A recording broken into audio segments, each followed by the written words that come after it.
બજારની વાતમાં આપનું સ્વાગત છે ને હું છું પ્રીતિ દલાલ અને મારી સાથે આજે જોડાઈ રહ્યા છે આનંદ રાઠી એડવાઇઝર્સના મયુર શાહ. મયુરભાઈ, ઘણું સ્વાગત છે. અને માર્કેટમાં આપણે જોઈ રહ્યા છીએ કે જે સેન્ટિમેન્ટ્સ પોઝિટિવ હતા એ વધારે પોઝિટિવ આપણે થતા જોઈ રહ્યા છીએ, બિકોઝ જે ફેડનો જે રેટ કટ આવ્યો એનાથી આજે માર્કેટમાં વધારે એક જમ્પ આપણે આવતા જોયું. નિફ્ટી 25,400ની ઉપર ટ્રેડ કરી રહ્યું છે. કઈ રીતના તમે જુઓ છો? કારણ કે ઘણા બધા હવે જે પરિબળો હતા એ જે અનસર્ટન્ટી હતી હવે ધીરે ધીરે ઓછી આપણને થતા જોઈ રહ્યા છે. માઇનસ ઓફકોર્સ ટેરિફ હવે કઈ રીતના આગળ થશે, પણ ઓફકોર્સ અહીંયા ટીમ છે એટલે આપણને કંઈક ને કંઈક તો સમાચાર મળશે જ. ભારતમાં અત્યારના ટીમ છે, અમેરિકાની ટીમ. કઈ રીતના તમે જોશો હવે માર્કેટને ડ્રાઈવ કરવાવાળા પરિબળો કયા તમે જોઈ રહ્યા છો કે જે આગળ નેક્સ્ટ લેવલ સુધી આપણને લઈ જઈ શકે છે? રાઈટ. માર્કેટના અંદર આજની તારીખમાં ઘણા બધા જે ચેન્જીસ ગવર્મેન્ટે કર્યા હતા, જે એ કહી શકીએ આપણે કે જે રિફોર્મ્સ બધા જે ગવર્મેન્ટે સ્ટાર્ટ કર્યા હતા ફ્રોમ ડિસેમ્બર લાસ્ટ યર. કેમ કે લાસ્ટ યરથી જ આપણે જોવામાં મળ્યું હતું કે અર્નિંગ્સ જે છે એ સ્લો ડાઉન થવાનું સ્ટાર્ટ થઈ ચૂક્યું હતું. પ્લસ સાઇડ બાય સાઇડ આપણે ઘણી બધી અનસર્ટન્ટી સાથે ઘેરાયેલા હતા. For example geopolitical issues બી ચાલી રહ્યું હતું. ત્યાં આપણને બીજી બાજુ ટેરિફ વોરને પણ સ્ટાર્ટ થઈ ચૂક્યું હતું. એટલે ઓલરેડી અર્નિંગ સ્લો ડાઉન અને along with that I can say uncertainty ઘણી બધી જે ચાલી રહી હતી, તો માર્કેટ એક નર્વસ સ્ટેજમાં ચાલી રહ્યું હતું. તો ક્યાંક ને ક્યાંક અર્નિંગ્સને મોમેન્ટમમાં લાવવાની કોશિશ હતી ગવર્મેન્ટની, એન્ડ એ લોકો કરી પણ રહ્યા છે. કરીને ડિસેમ્બર ઓનવર્ડ્સ રેટ કટ્સ બી કર્યા છે. પછી આપણે ટેક્સેશનમાં પણ રિલીફ જોયું છે કે ન્યૂ ટેક્સ રેજીમમાં એક હાયર ટેક્સ સ્લેબ સુધી કોઈ તમને ટેક્સ નથી લાગવાનો, તો સેવિંગ્સને બૂસ્ટ કરવાની કોશિશ કરી રહ્યા છે. સાઇડ બાય સાઇડ આપણે એ પણ જોયું છે કે જીએસટીમાં પણ એક રિફોર્મ લાવ્યું છે કે એક ફર્ધર કન્ઝમ્પશનને બૂસ્ટ કરવા માટે. અને જે કેપેક્સ જે ગવર્મેન્ટનું લાસ્ટ યર આપણે જોઈએ કે કેપેક્સમાં જે ગવર્મેન્ટનું આઈ કેન સે જે ચાલી રહ્યું હતું મોમેન્ટમ, એ થોડુંક નબળું હતું પહેલા ઇનિશિયલ સ્ટેજમાં. પણ આ વર્ષે આપણે જોવામાં આવ્યું છે કે government has become very proactive અને ફટાફટ કેપેક્સનું જે એલોકેશન જે છે એ મોમેન્ટમ સ્પીડઅપ પકડી રહી છે. તો આ બધા જે રિફોર્મ્સના જે બધા મેજર્સ છે ક્યાંક ને ક્યાંક ઇકોનોમીને બેનિફિટ કરશે. બટ યુઝ્યુઅલી જેને 2 થી 3 ક્વાર્ટર લાગી જતા હોય છે આ બધા રિફોર્મ્સના મેજર્સને કન્વર્ટ થતા કોર્પોરેટ પ્રોફિટેબિલિટીમાં. તો કદાચ આજે આવનારો આ સપ્ટેમ્બર ક્વાર્ટરમાં પણ કદાચ આપણને બહુ મોટો અપટિક નહીં મળે કોર્પોરેટ અર્નિંગ્સમાં, પણ એના પછીનો જે ક્વાર્ટર હશે દેટ ઇઝ ધ ડિસેમ્બર અને માર્ચ ક્વાર્ટરમાં ડેફિનેટલી ત્યાં આપણને કોર્પોરેટ અર્નિંગ્સમાં સારું એવું પોઝિટિવ મોમેન્ટમ દેખાશે. બીજી બાજુ આપણે અગર જીઓ પોલિટિકલ ઇસ્યુઝ ને અનસર્ટન્ટીઝ જે બધી ચાલી રહી હતી, ક્યાંક ને ક્યાંક આપણે દેખાઈ રહ્યું છે કે આ અનસર્ટન્ટી જીઓ પોલિટિકલ જે વોર જેવી સિનેરિયો હતી, ક્યાંક ને ક્યાંક એક સ્ટાન્સ જે છે થોડું નબળું પડી રહ્યું છે. તો ક્યાંક ને ક્યાંક એક વોર વાળી જે સિચ્યુએશન જે હતી બધી એન્ડ થઈ જશે. અને બીજી બાજુ આપણે જે ટેરિફ વોર જે ચાલુ હતું યુએસ તરફથી, અને યુએસ પણ ક્યાંક ને ક્યાંક હવે કોઈ વસ્તુમાં કોમ્પ્રોમાઇઝ કરવા રેડી થઈ ચૂક્યો છે. તો ટ્રેડ ડીલ્સ જે પણ થશે એ પોઝિટિવ હશે. અને જો ટ્રેડ ડીલ ન પણ થાય અગર, તો ઓલરેડી માર્કેટે ડિસ્કાઉન્ટ કરી લીધું હતું પહેલાથી જ કે ભાઈ ઓવરઓલ એપ્રોક્સિમેટલી 0.5%નું જીડીપીને હિટ આવવાનું હતું. અગર જો ટ્રેડ ડીલ થોડી પણ પોઝિટિવ તરફ વધશે તો કદાચ જે પહેલા ધાર્યા કરતાં ઓછું ઇમ્પેક્ટ હશે ઓવરઓલ જીડીપી પર. તો ઓવરઓલ પોઝિટિવ લાગી રહ્યું છે. આવનારા સમયમાં ડિસેમ્બર અને માર્ચ ક્વાર્ટરમાં નંબર્સમાં સારું એવું પોઝિટિવ મોમેન્ટમ દેખાશે. તો માર્કેટ ડેફિનેટલી અત્યારથી જ એને ચેરિશ કરવાનું સ્ટાર્ટ કરી દીધું છે. એબ્સોલ્યુટલી. તો ઓફકોર્સ આપણે સેકન્ડ ક્વાર્ટર એટલે કે જે હવે 10-15 દિવસમાં આપણે નંબર્સ જોઈશું એમાં બહુ આશા નહીં રાખવી જોઈએ. પણ મે બી એક અહીંયા એક બેઝ બનતો આપણને દેખાશે અને નેક્સ્ટ 2 ક્વાર્ટર્સ આ વર્ષના એમાં આપણને એક સારી એવી અપમૂવ આપણે જોઈશું. અને માર્કેટ એ એક એને કન્સિડર કરી લીધું છે અને ફેક્ટર ઇન કરી દીધું છે રાધર. પણ અત્યારના જે આપણે જોઈએ જે ફેડનો રેટ કટ આવ્યો એમાં આજે આઈટી કાઉન્ટર્સમાં સારી આપણે મજબૂતી જોઈ રહ્યા છે. અને આઈટી એઝ અ સેક્ટર જે ડુ નોટ ટચ જેવું હતું, હવે પાછલા અમુક ક્વાર્ટર્સથી આપણે એક એમાં નિવેશ કરવાની હવે સિચ્યુએશન એવી જોઈ રહ્યા છે કે આપણે ચૂઝ એન્ડ પિક કરી શકીએ છીએ. તમે આ સેક્ટરમાં કઈ રીતના નિવેશ કરી રહ્યા છો? કયા વર્ટિકલ્સમાં નિવેશ કરી રહ્યા છો? તો ઓવરઓલ આઈટી સેક્ટરમાં અમારું એલોકેશન રિલેટિવલી સિંગલ ડિજિટમાં જ છે. એટલે બહુ વધારે એલોકેશન અમે રાખ્યું નથી. બટ યસ, ક્યાંક ને ક્યાંક આમાં આપણને એક આઈ કેન સે ટર્નઅરાઉન્ડ જેવું દેખાઈ રહ્યું છે કે ઘણા ટાઈમથી જે સ્લોડાઉન ચાલી રહ્યું હતું ઓવરઓલ આઈટી સર્વિસીસ સાઇડમાં, પ્રોડક્ટ સાઇડ પર નો ડાઉટ પ્રોડક્ટ સાઇડ પર જેટલી બી કંપનીઓ છે એ ઇકોનોમી ડ્રિવન વધારે ચાલતી હોય છે. તો ઇકોનોમી સુધરશે તો પ્રોડક્ટ ઓરિએન્ટેડ જે આઈટી કંપની છે ત્યાં તો તમને મોમેન્ટમ દેખાશે. બટ જે આઈટી સર્વિસવાળી ઇકોનોમી છે જે નોર્મલી ડેવલપ વર્લ્ડને કેટર કરતી કરતી હોય છે, જેમાં યુએસ અને યુરોપનું યોગદાન સારું એવું છે. તો અગર જો યુએસમાં ઇન્ટરેસ્ટ રેટ વગેરે કટ વગરનું સ્ટાર્ટ થઈ ચૂક્યું છે, તો ક્યાંક ને ક્યાંક થોડુંક આઈ કેન સે બેનિફિટ થશે ત્યાંની કંપનીઓમાં, કે ઓલકાનું એક્સપેન્ડિચર છે એ આઈટી તરફ પાછું વધવાનું સ્ટાર્ટ થઈ શકે છે, ઇન એન્ટિસિપેશન ઓફ કે ડિમાન્ડ ફરીથી નોર્મલાઇઝ થવાનું સ્ટાર્ટ થઈ જાય.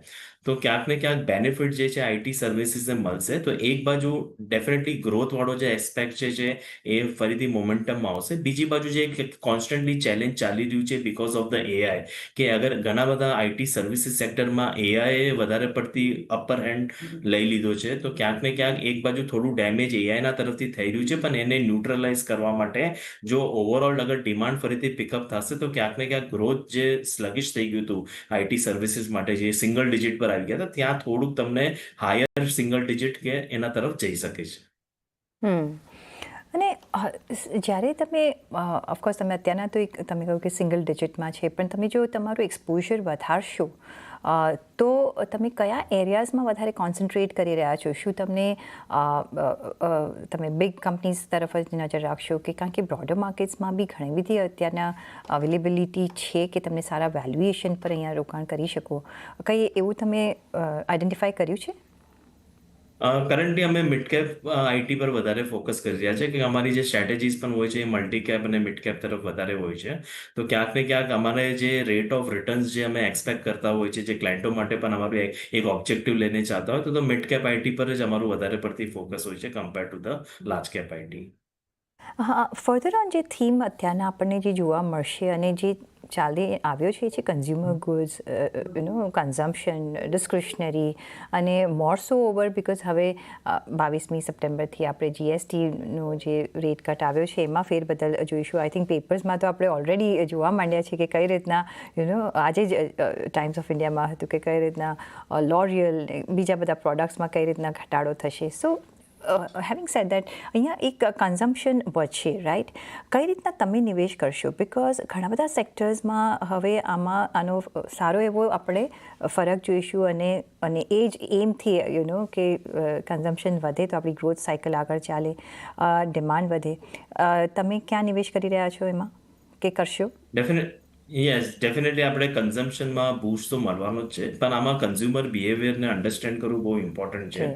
આજે જે બેસિક નેસેસિટી હોય છે એમાં તમે એક જરૂરતથી વધારે તમે કન્ઝમ્પશન નહીં કરી શકો. તમને જેટલી જરૂરત છે તમે એટલું જ કન્ઝમ્પશન કરશો, પણ એમાં થશે શું કે people will start moving towards, એમ કહી શકે જે જેનરિકથી લોકો પ્રીમિયમ તરફ જવાનું થશે, કે થોડું બ્રાન્ડ કોન્શિયસ વધી જશે, કે અગર આપણા પાસે એક્સ્ટ્રા પૈસા આવે છે તો let us consume a better brand. એટલે ધીરે ધીરે જો લોકોનું જે છે એ બ્રાન્ડેડ તરફ અને પ્રીમિયમાઇઝેશન તરફ એમાં એલોકેશન વધવાનું સ્ટાર્ટ થઈ જશે.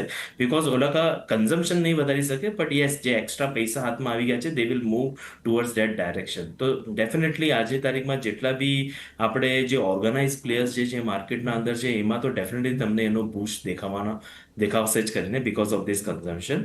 એટલે એક બાજુ આપણે કન્ઝ્યુમર સ્ટેપલ્સની વાત કરીએ તો ત્યાં તમને આ પ્રીમિયમ અને બ્રાન્ડેડ પર વધારે ઓર્ગેનાઇઝ માર્કેટમાં મોમેન્ટમ દેખાશે.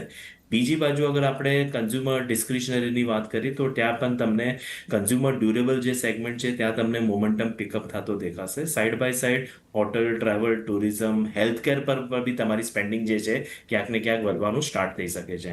તો એકવાર લોકો પાસે એક્સ્ટ્રા પૈસા આવશે, પણ અત્યારે વેરી અર્લી સ્ટેજ છે હું કહી શકું છું, કેમ કે જે પણ મેજર્સ લીધા છે હજી ફૂલ ફ્લેજ બેનિફિટ નથી મળ્યો. હજી 1 ક્વાર્ટર જ થયો છે. અગર હું ટેક્સ રિલીફની વાત કરું, જીએસટી તો હજી સ્ટાર્ટ થયું છે. તો by the time people start realising કે ઓલકા પાસે એક્સ્ટ્રા કેટલા સરપ્લસ વધી રહ્યા છે, once they see the surplus કે હાથમાં પૈસા આવી ગયા છે, then they will start spending. So impact આવતા કદાચ આપણને હજી 1-2 ક્વાર્ટર રાહ જોવી પડશે ઇન ધ કોર્પોરેટ. એટલે સ્પેન્ડિંગ ઇમિડિયેટલી નહીં વધે, બટ યસ લોંગર રનમાં બેનિફિટ મળશે તમને. અને મે બી દિવાળીમાં કદાચ આપણને દેખાઈ શકે છે, because everybody spends at that time, અને પછી of course wedding season and so on and so forth. પણ જે રીતના તમે કહ્યું કે એક્સ્ટ્રા કેશ આવશે તો ખરીદી કરશે. આઈ હોપ કે દે ઇન્વેસ્ટ એઝ વેલ. પણ જો ઇન્વેસ્ટ કરવું હોય તો તમે કયા એવન્યુઝ જોઈ રહ્યા છો કે અત્યારના એક મોસ્ટ રિવોર્ડિંગ બની શકે છે જો તમે આજની ડેટમાં ઇન્વેસ્ટેડ છો કે ઇન્વેસ્ટમેન્ટ કરવા માંગો છો? બિકોઝ આપણે માર્કેટ તરફ પણ થોડું ધ્યાન આપવું પડશે, બિકોઝ જેવી રીતે આ કન્ઝમ્પશન વધશે તો એમના સ્ટોક્સ પણ આગળ વધશે. જે રીતના ડિમાન્ડ આવે છે એ લોકોના સ્ટોક્સમાં પણ આપણે ફરક જોઈશું ઓફકોર્સ. અને સાથે કેપેક્સ પણ આપણે ઘણા બધા સેક્ટર્સમાં જોઈ રહ્યા છે. તમે કઈ રીતના સ્ટ્રેટેજી બનાવી છે અહીંયા? Yes, definitely. અત્યાર સુધી જે લાસ્ટ 4 વર્ષમાં અગર આપણે જોઈએ તો અમારું જે એલોકેશન હતું ને એ ઇન્ડસ્ટ્રીયલ અને કેપેક્સ ઓરિએન્ટેડ સેક્ટરમાં વધારે હતું, કેમ કે કોન્સ્ટન્ટલી જે પુશ આવતું હતું એ ગવર્મેન્ટ તરફથી આવી રહ્યું હતું. અને હવે જે અમે થોડું ઘણું સ્ટાન્સ ચેન્જ કર્યું છે કે કેપેક્સ અને ઇન્ડસ્ટ્રીયલવાળા જે સેગમેન્ટ જે હતા એમાં થોડું એલોકેશન ઘટાડીને કન્ઝમ્પશન ઓરિએન્ટેડ જે સેક્ટર્સ છે ત્યાં અમે ધીરે ધીરે વધારવાનું સ્ટાર્ટ કર્યું છે. નો ડાઉટ કેપેક્સવાળા સેક્ટર બી પોર્ટફોલિયોમાં નો સારો એવો પર્સન્ટેજ એલોકેશન હશે, but yes, consumption as a theme જે છે એમાં અમારું હવે એલોકેશન ધીરે ધીરે વધવાનું સ્ટાર્ટ થઈ ગયું છે. ત્યાં અમને વધારે ઓપોર્ચ્યુનિટી દેખાઈ રહી છે. તો જેમાં આપણા કન્ઝ્યુમર ડિસ્ક્રિશનરીઝમાં તમારા ઓટોસ પણ આવી જાય છે, ડ્યુરેબલ્સ બી આવી જાય છે, અને ક્યાંક ને ક્યાંક આપણે જોઈએ તો આ જે ટ્રાવેલ, ટુરિઝમ, હોસ્પિટલ્સ, હોટલ્સ બધા જ સેગમેન્ટમાં તમારું એલોકેશન અમે ધીરે ધીરે વધારી રહ્યા છે. તમે મેન્શન કર્યું કે હેલ્થ કેરમાં પણ આપણે સ્પેન્ડિંગ આવતા જોઈ શકીએ છીએ. અને હેલ્થ કેર હોય, ફાર્મા હોય, એપીઆઈ હોય, અને હું એમાં હવે ઇન્સ્યોરન્સ પણ લેવા માંગીશ, કારણ કે હવે જે પ્રીમિયમ જે અહીંયા જીએસટી હતો એ ઝીરો કરી દેવામાં આવ્યો છે. એટલે એક એન્કરેજ કરશે કે ચલો એટલીસ્ટ ઇન્સ્યોરન્સ તો તમે લો, બિકોઝ એમાં પેનેટ્રેશન ઓછું છે. કઈ રીતના તમે જુઓ છો આખું as a segment, health care as a segment, કે આખું ફાર્મા એઝ અ સેક્ટર, કયા વર્ટિકલ્સ તમને ગમે છે? સો હેલ્થકેર સેગમેન્ટમાં અમારી ફર્સ્ટ ચોઇસ હોસ્પિટલ ચેન હશે. સેકન્ડ ચોઇસમાં ફાર્મામાં તમારું એપીઆઈ અને સીડીએમઓ વાળા જે પ્લેયર્સ છે એમાં આવે છે અમારું. અને પછી થર્ડ સ્ટેજમાં અમે આ ઇન્સ્યોરન્સ કંપનીઝને જોઈએ છે. ઇન્સ્યોરન્સ કંપનીઝ નો ડાઉટ ઇન્સ્યોરન્સમાં મોમેન્ટમ પિકઅપ થશે, પણ હવે એવું થઈ ગયું છે કે જેટલી જરૂરત છે એટલું જ ઇન્સ્યોરન્સ લોકો લઈ રહ્યા છે. ઘણું બધું જે પહેલાં ઇનિશિયલ સ્ટેજમાં મિસ સેલિંગને બધા લોકો ઇન્સ્યોરન્સને ઇન્વેસ્ટમેન્ટને ક્લબ કરીને પહેલાં પૈસા લગાડી લેતા હતા ઇન્સ્યોરન્સમાં, હવે નથી રહ્યું. તો હવે જેટલી રિક્વાયરમેન્ટ છે એ પ્રમાણે તમારું ઇન્સ્યોરન્સ એકચ્યુઅલી પિકઅપ અહીંયા દેખાય છે. મેડિકલ ઇન્સ્યોરન્સમાં ડેફિનેટલી હેલ્થકેર ઇન્સ્યોરન્સમાં તમને મોમેન્ટમ વધારે દેખાશે. અને બીજી બાજુ એમ કહી શકીએ છીએ કે જે ફાર્મા જે સેગમેન્ટ છે જે કાફી ઘણું બધું સ્કેટર્ડ છે, જે બધા આમ ડોમેસ્ટિક ફાર્મા કંપનીઝ પણ છે જે ઇન્ડિયન માર્કેટને કેટર કરે છે, અને જે અમુક ફોર્મ્યુલેશન ડ્રગ્સવાળા જે છે જે યુએસ અને યુરોપ માર્કેટને કેટર કરે છે, ત્યાં જે એક અનસર્ટન્ટી ટેરિફના લીધે ચાલતી હતી, તો કદાચ હવે જો ટ્રેડ નેગોશિએશન થઈ જાય છે પ્રોપર વેમાં તો એ અનસર્ટન્ટી પણ ઘટી જશે. તો overall pharma is looking relatively better આ સ્ટેજ પર, અગર જો ટ્રેડ નેગોશિએશન પ્રોપર થઈ ગયા તો ઓવરઓલ આમ કહી શકીએ છીએ કે હેલ્થકેરમાં લગભગ બધા જ સેગમેન્ટ છે ને સારા લાગી રહ્યા છે. અહીંયાથી તમને મોમેન્ટમ કન્ટિન્યુઅસ બેસિસ પર મળતો રહેશે. ઓકે, તો હેલ્થ કેરની હેલ્થ પણ આપણને સારી લાગી રહી છે. અને જો આપણે આપણી હેલ્થ સારી રાખવી હોય તો અહીંયા પણ તમે નિવેશ કરી શકો છો, ઇન્સ્યોરન્સ સેક્ટર તરફ નજર રાખી શકો છો. એટલીસ્ટ ઇન્સ્યોરન્સ લેવા માટે આ એક તાકાત તો લેવી જ જોઈએ. આપણી સાથે